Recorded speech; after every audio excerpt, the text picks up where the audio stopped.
My history was I didn't know what I wanted to do, what I wanted to do after college because I shifted gears. Thought I wanted to go to divinity school or something. That didn't work.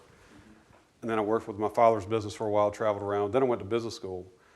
But talking about a this is probably a life-changing moment. I'm not sure I've really told you this, but I got married in 1982. I was in the middle of MBA school. I had one more semester to go, and I got sick with walking pneumonia. So walking pneumonia, you know, that still kind of felt like I was walking in mud.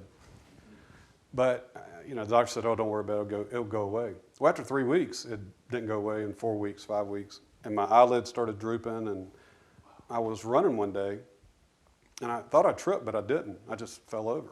And I was cutting the grass one day, and I just fell over. And I went, this isn't normal, you know, because I always prided myself on trying to stay in shape. And I went to a doctor.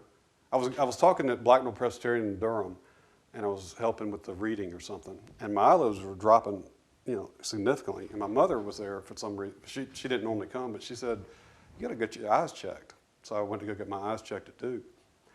The doctor said, look, you got perfect eyesight. It's 20/20. He said, I think you have myasthenia gravis. And I went, what is that? He said, you need to get, so he sent me to a hospital. And he said, the doctor said, well, we think you have myasthenia gravis. And I said, well, what is it? And he said, it's where your thymus puts out defective T cells and it gets into all your muscles. And so repetitive firing, after about 4 or 5 things, your muscles just freeze. And he said, I said, well, what do I got to go in the hospital for? He said, because we're going to operate on you tonight. I said, what? He said, because if you're sleeping and your breathing stops because your muscles stop, you'll suffocate in your sleep. I went, God almighty. I was 28 years old. So, of course, I burst out in tears in the car, called my mom and said, I need to come see you. So I was in Durham at the time. So I went to the hospital that night, and they monitored me. And then they gave me a couple tests. They found out that it wasn't as severe as they thought it was, and they thought it was Guillain-Barré, which is another thing.